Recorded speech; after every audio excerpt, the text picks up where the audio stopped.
Welcome back clean news. चलिए देखते हैं मध्य प्रदेश की 25 फटाफट बड़ी खबरों को। इससे पहले आप एमपी के किस जिले से न्यूज को देख रहे हैं हमें कमेंट बॉक्स में जरूर बताइए। साथ ही डेली अपडेट रहने के लिए चैनल को सब्सक्राइब कर बेल आइकन को दबाना बिल्कुल न भूलें। आज का लाइक एम 3000 है, उम्मीद करते हैं कि आप इसे पूरा करेंगे। कोरोना का शिकार बने कर्मचारियों के परिजनों को 8 दिन में अनुकंपा नियुक्ति। मध्य प्रदेश में कोरोना संक्रमण के चलते जान गंवाने वाले जल संसाधन विभाग के अधिकारियों और कर्मचारियों के आश्रितों को 8 दिन के भीतर अनुकंपा नियुक्ति दी जाएगी। जल संसाधन मंत्री तुलसीराम सिलावट ने विभाग के अधिकारियों को निर्देश दिए कि 8 दिन में ऐसे सभी अधिकारी और कर्मचारी जिनकी मृत्यु कोविड के कारण हुई, उनके परिवार के योग्य और पात्र सदस्य को अनुकंपा नियुक्ति दी जाए। पेंशन प्रकरण और ग्रेच्युइटी की राशि भी 8 दिन में उपलब्ध करा दी जाए। अनुकंपा नियुक्ति के सभी प्रकरणों में ज्वाइनिंग की सूचना तुरंत प्रमुख अभियंता ऑफिस को प्रदान करें। माता पिता खो चुके विद्यार्थियों को बिना शुल्क के कंपनी सचिव बनाएगी भारतीय कंपनी सचिव संस्थान की इंदौर शाखा। भारतीय कंपनी सचिव संस्थान इंदौर शाखा देश में पहली ऐसी शाखा होगी जो 3 से 3.5 साल में पूर्ण होने वाली कंपनी सचिव की पढ़ाई का पैसा उन विद्यार्थियों से नहीं लेगा जिन्होंने कोरोना महामारी में अपने माता पिता को खोया। इन्हें संस्थान कोर्स पूरा होने तक निःशुल्क कोचिंग देगा, ई और सामान्य लाइब्रेरी का उपयोग करने की अनुमति देगा और पढ़ाई सामग्री भी उपलब्ध कराएगा। यहाँ तक कि कंपनी सचिव करने के लिए लगने वाले पंजीयन राशि भी नहीं लेगा। संस्थान आगे बढ़कर ऐसे विद्यार्थियों की खुद तलाश कर रहा है। भोपाल में जल्द शुरू होंगी मूंग की समर्थन मूल्य पर खरीदी। अब भोपाल में भी किसानों से समर्थन मूल्य पर मूंग की खरीदी की जाएगी। जल्द ही इस संदर्भ में आदेश जारी होंगे। इसके बाद तुलाई केंद्रों पर खरीदी शुरू हो जाएगी। भारतीय जनता पार्टी के प्रदेश महामंत्री भगवान दास सबनानी के नेतृत्व में मिले शिष्टमंडल को प्रदेश के कृषि मंत्री कमल पटेल ने भरोसा दिलाया। जबलपुर के यात्रियों को कोल्हापुर के लिए मिलेगी सीधी train. Jabalpur Balaghat Gondia broad gauge पूरा होने के बाद इसका फायदा यात्रियों को मिलने लगा है। यूपी बिहार और जबलपुर से दक्षिण भारत की ओर जाने और आने वाली ट्रेन को यहां से चलाना शुरू कर दिया। अब इन ट्रेन की संख्या में भी इजाफा किया जा रहा है। जल्द ही कोल्हापुर गोंदिया महाराष्ट्र एक्सप्रेस को जबलपुर से होते हुए रीवा तक चलाया जाएगा। पश्चिम मध्य रेल की रीवा इतवारी एक्सप्रेस से जोड़ा जा रहा है। दोनों ट्रेन के कोच मिलाकर फुल रैक की ट्रेन रीवा से कोल्हापुर तक चलाने का निर्णय लिया गया। दरअसल रेलवे ने गंतव्यों तक गाड़ियों के लौटने की अवधि में कमी लाकर गाड़ी के रैक का मौजूदा यात्रियों के हितों के लिए और ज्यादा उपयोग करने की नीति के तहत ये प्रस्ताव स्वीकृत किया है। एमपी में टीकाकरण पर गांव और पंचायत को मिलेगा पुरस्कार। मध्य प्रदेश में कोरोना महामारी को रोकने में मददगार टीकाकरण के लिए अभियान चलाया जा रहा है। भ्रांतियों को दूर करने की कोशिशें हो रही हैं। साथ ही टीकाकरण के लिए प्रोत्साहित करने गांव और ग्राम पंचायत को पुरस्कार देने का भी फैसला हुआ। पीआईबी, यूनिसेफ और आरओबी भोपाल द्वारा आयोजित संवाद कार्यक्रम कोरोना से बचाव टीकाकरण पर कृषकों से संवाद में राज्य टीकाकरण अधिकारी डॉक्टर संतोष शुक्ला ने बताया कि टीका पूरी तरह से सुरक्षित है। इसके बारे में जो अफवाहें लोगों के बीच फैल रही हैं वो निराधार हैं। इस पर ध्यान नहीं दें और टीका लगवाकर खुद को और अपने परिवार को कोरोना महामारी से सुरक्षा प्रदान करें। मध्य प्रदेश के कर्मचारियों को जुलाई से मिल सकती है वार्षिक वेतन वृद्धि। कोरोना संक्रमण पर नियंत्रण पाने के बाद शिवराज सरकार ने कर्मचारियों से जुड़े लंबित मामलों पर तेजी से काम करना शुरू कर दिया। प्रदेश के लगभग 7 लाख कर्मचारियों को वार्षिक वेतन वृद्धि जुलाई 2021 से मिल सकती है। वित्त विभाग ने इसकी तैयारी कर ली है। हालांकि वर्ष 2020 की वेतन वृद्धि का एरियर कैसे दिया जाएगा ये मुख्यमंत्री शिवराज सिंह चौहान तय करेंगे। कोरोना संकट की वजह से सरकार ने पिछले साल वेतन वृद्धि पर रोक लगा दी थी, पर यह वादा किया था कि स्थिति सामान्य होते ही इसका लाभ दिया जाएगा। महंगाई भत्ते को लेकर केंद्र सरकार का रुख देखकर निर्णय लिया जाएगा। रादौरी में आज 12 जून से शुरू हो रही ओपन बुक परीक्षा। रानी दुर्गावती विश्वविद्यालय में आज 12 जून से शुरू हो रही ओपन बुक परीक्षा के लिए तैयारी पूरी हो गई। ऑनलाइन ही विद्यार्थी परीक्षा में शामिल होंगे। करीब 43,000 विद्यार्थी इस परीक्षा में शामिल होंगे। एमपी ऑनलाइन और विश्वविद्यालय की वेबसाइट से ऑनलाइन एडमिट कार्ड विद्यार्थी निकाल लें। उत्तर पुस्तिका जमा करते वक्त ये एडमिट कार्ड कॉपीज के साथ जमा करना होगा। पूर्व सीएम कमलनाथ की तबीयत में सुधार, 2 दिन से नहीं आया है बुखार। एमपी के पूर्व सीएम कमलनाथ कोरोना के लक्षण दिखने पर गुरुग्राम के मेदांता अस्पताल में चेकअप के लिए गए थे। 2 दिन से वहां भर्ती थे। उनकी कोरोना रिपोर्ट नेगेटिव है। वहीं 2 दिन से उन्हें बुखार भी नहीं आया। अब उनकी तबीयत में सुधार है। कांग्रेस प्रवक्ता नरेंद्र सलूजा ने आज जानकारी दी कि उनकी सारी रिपोर्ट्स नॉर्मल हैं। अब कोई परेशानी नहीं है। उन्होंने कहा कि कमलनाथ अस्पताल में अपने कक्ष से अपनी नियमित दिनचर्या के तहत सभी रूटीन कार्यों को भी कर रहे हैं। लोगों से चर्चा और मेल मुलाकात भी कर रहे हैं। निजी अस्पताल सरकार को वैक्सीन की खुराक लौटा सकते हैं, मध्य प्रदेश हाई कोर्ट। मध्य प्रदेश उच्च न्यायालय ने निजी अस्पतालों को सरकार को कोविड-19 टीके की खुराकों को वापस करने की अनुमति दी है और मुख्य चिकित्सा और स्वास्थ्य अधिकारियों को लौटाए गए स्टॉक को सत्यापित करने और धनराशि वापसी की प्रक्रिया चलाने का निर्देश दिया है। मुख्य न्यायाधीश मोहम्मद रफीक और न्यायमूर्ति सुजॉय पॉल की खंडपीठ ने कहा कि केंद्र सरकार की नीति में बदलाव को देखते हुए अब टीकाकरण मुफ्त किया जाना है। उच्च न्यायालय ने अपने आदेश में कहा था, निर्दिष्ट अस्पताल जबलपुर, ग्वालियर, उज्जैन और नरसिंहपुर के संबंधित सीएमएचओ को शीशियों टीके की खुराक लौटा सकते हैं। सीएमएचओ इसे विधिवत सत्यापित करेगा और इसके बदले भुगतान की गई राशि 1 महीने की अवधि के भीतर संबंधित अस्पताल को वापस कर दी जाएगी। जुलाई अगस्त में शुरू हो सकता है मध्य प्रदेश विधानसभा का मानसून सत्र, जल्द तय होगी तारीख। कोरोना संक्रमण पर नियंत्रण के बाद मध्य प्रदेश विधानसभा के मानसून सत्र की तैयारियां शुरू हो गई। ये जुलाई के अंतिम या अगस्त के प्रथम सप्ताह में कराया जा सकता है। इसमें वित्त विभाग द्वारा प्रथम अनुपूरक अनुमान प्रस्तुत किया जाएगा, जिसमें कोरोना की व्यवस्थाओं में हुए खर्च के लिए प्रावधान किए जाएंगे। सत्र की तारीख पर निर्णय संसदीय कार्य मंत्री डॉक्टर नरोत्तम मिश्रा की मुख्यमंत्री शिवराज सिंह चौहान से चर्चा के बाद तय होगा। कोरोना संक्रमण की वजह से बजट सत्र तय अवधि से पहले समाप्त हो गया था। इसके पहले वर्ष 2020 में मानसून और शीतकालीन सत्र भी नहीं हो पाए थे। 6 माह में सदन की बैठक करने की अनिवार्यता के चलते सितंबर 2020 में बैठक हुई थी। ईएमआई में नहीं मिलेगी राहत, लोन मॉरेटोरियम आगे बढ़ाने से सुप्रीम इनकार।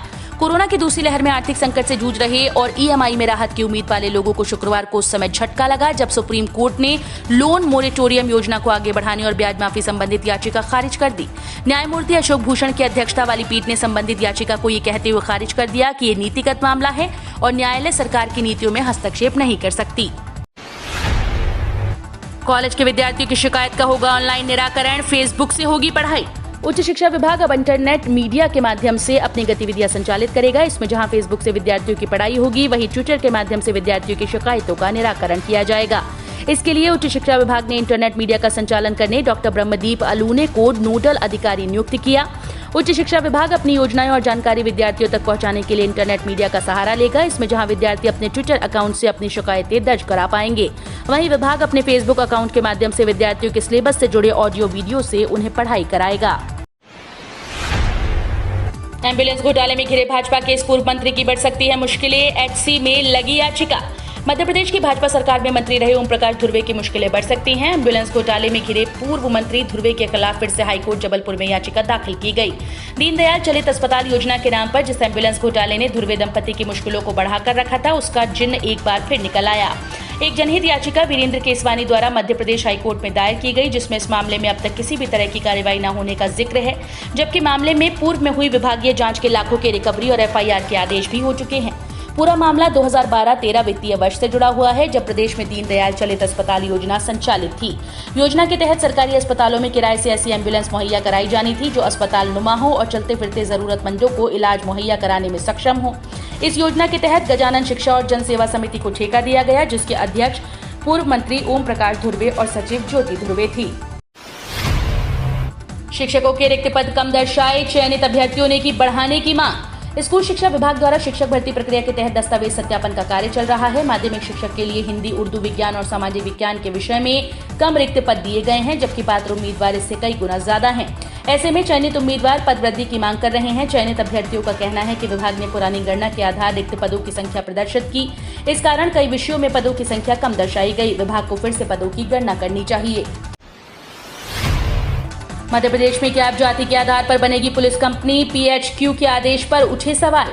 मध्य प्रदेश पुलिस मुख्यालय का एक विवादित आदेश सामने आया। इस आदेश में जाति के आधार पर पुलिस कंपनी का गठन करने की बात कही गई।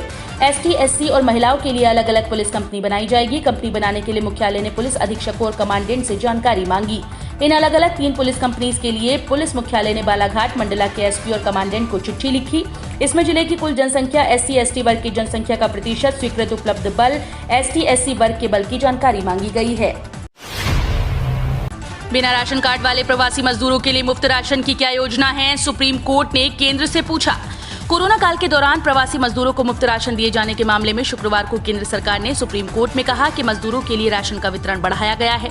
कोर्ट ने केंद्र सरकार से पूछा कि हम आपके वितरण पर संदेह नहीं कर रहे हैं, स्थिति ये है कि उन्हें किस योजना के तहत वितरित किया जाएगा। कोर्ट ने आगे सवाल किया कि अगर उसके पास राशन कार्ड नहीं है तो उन्हें कौन सी योजना कवर करती है। ममता सरकार को सुप्रीम कोर्ट का सख्त निर्देश, बिना किसी बहाने के लागू करे one nation one ration card scheme. Supreme court ने शुक्रवार को पश्चिम बंगाल की ममता बनर्जी सरकार को सख्त निर्देश देते हुए कहा कि बिना किसी हीला हवाली के one nation one ration card योजना को लागू करें। अपने आदेश में सर्वोच्च अदालत ने कहा कि कोई बहाना नहीं, तुरंत लागू करें one nation one ration card. अदालत ने ये भी कहा कि आप एक या अन्य समस्या का हवाला नहीं दे सकते, ये प्रवासी मजदूरों के लिए है। इसके साथ ही सर्वोच्च अदालत ने लॉकडाउन के दौरान प्रवासी मजदूरों द्वारा उठाई गई समस्याओं पर अपने फैसले को सुरक्षित रखा है। मोदी है तो महंगाई है। कांग्रेस ने पेट्रोल डीजल की कीमतों को लेकर किया देश भर में विरोध प्रदर्शन। पेट्रोल डीजल के दाम में लगातार हो रही बढ़ोतरी को लेकर कांग्रेस ने राष्ट्रव्यापी विरोध प्रदर्शन किया। दिल्ली के अलग अलग इलाकों में विभिन्न पेट्रोल पंप के पास कांग्रेस कार्यकर्ताओं ने सांकेतिक प्रदर्शन किया। कई जगह पर कांग्रेस के कार्यकर्ताओं ने मोदी है तो महंगाई है की तख्ती के साथ प्रदर्शन किया। राकेश टिकैत बोले, योगी के कर्मकांड की वजह से खिलाफ हो गए विधायक, बन जाएंगी दो पार्टीज। किसान नेता राकेश टिकैत ने जब मीडिया के लोगों से पूछा कि सीएम योगी से उनकी पार्टी के ही 250 विधायक नाराज हैं। इस पर टिकैत ने कहा कि नाराज तो होंगे ही, सीएम योगी और उनकी सरकार के कर्मकांड ही ऐसे हैं। टिकैत ने कहा कि बीजेपी के काफी विधायक हैं, आराम से दो पार्टी बना सकते हैं। शिनजियांग में उइगर मुसलमानों की आबादी घटाने, हान समुदाय की बढ़ाने में जुटा ड्रैगन, 2040 तक होगा बड़ा बदलाव। चीन शिनजियांग प्रांत में उइगर मुसलमानों के साथ किस तरह की भेदभावपूर्ण और दमनकारी नीति अपना रहा है, इसकी कई रिपोर्ट अंतर्राष्ट्रीय मीडिया में सामने आ चुकी हैं।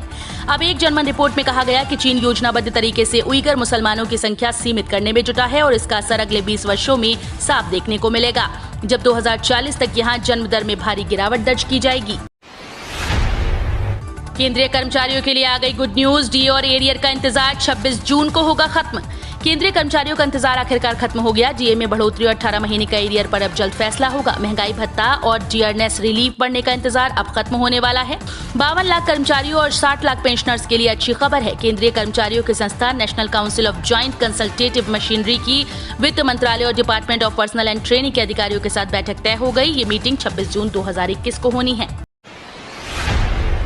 एमपी में किसानों को नकली बीज बेचकर धोखाधड़ी, 5 अफसर निलंबित। मध्य प्रदेश में नकली बीज बेचने के मामले में 5 अफसरों को निलंबित किया गया। ये अफसर खंडवा में पदस्थ थे। एमपी में नकली बीज के खुलासे के बाद हड़कंप मच गया। इसके बाद कृषि मंत्री कमल पटेल ने निर्देश दिए कि खाद बीज के मामले में गड़बड़ी बर्दाश्त नहीं की जाएगी। जहां भी शिकायतें मिले जांच कर कार्रवाई की जाए। अधिकारी किसी भी बड़े स्तर का हो, किसी को बख्शा नहीं जाएगा। खंडवा और रतलाम में बड़े पैमाने पर नकली बीज के कारोबार की शिकायतें सामने आ रही थी। कृषि विभाग ने इंदौर से टीम भेजकर जांच करवाई। इससे साबित हुआ कि नकली बीज तैयार कर प्रमाणित किया जा रहा है। बोवनी की तैयारी में जुटे किसानों के सामने संकट। मध्य प्रदेश में सोयाबीन बीज का भाव दुगने हो गए दाम। प्रदेश में खरीफ फसलों की बोवनी की तैयारी में जुटे किसानों को बीज संकट का सामना करना पड़ रहा है। खरीफ सीजन की सबसे महत्वपूर्ण फसल सोयाबीन के प्रमाणित बीज की भारी किल्लत है। इसकी वजह से निजी क्षेत्र में बीज की कीमत प्रति क्विंटल 12,000 रुपए तक पहुंच गई, जबकि इसकी सरकारी कीमत 6,600 रुपए निर्धारित है। बीज संकट को देखते हुए सरकार बीज को अत्यावश्यक सेवा कानून के दायरे में लाने की तैयारी में है।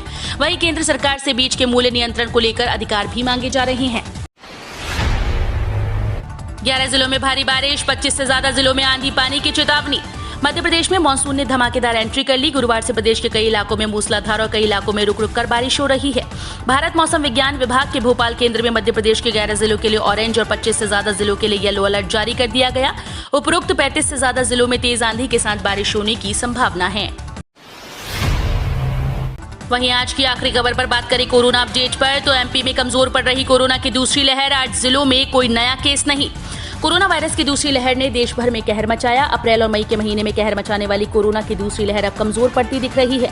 स्वास्थ्य विभाग की ओर से जारी आंकड़ों के मुताबिक पिछले 24 घंटे के नतीजे मध्य प्रदेश के लिए उत्साह बढ़ाने वाले हैं। प्रदेश के 8 जिले ऐसे हैं जहां कोरोना का एक भी नया मामला सामने नहीं आया। पिछले 24 घंटे में प्रदेश के कुल 52 में से 35 जिलों में कोरोना के कारण एक भी मौत नहीं हुई। हालांकि राजधानी भोपाल और इंदौर अभी भी 100 से ज्यादा नए मामलों के साथ टॉप पर है। यही नहीं, इन दोनों ही शहरों में अभी भी 1000 से ज्यादा एक्टिव केस हैं। भोपाल में कोरोना के एक्टिव केस की संख्या 1712, तो इंदौर में 1045 एक्टिव केस हैं।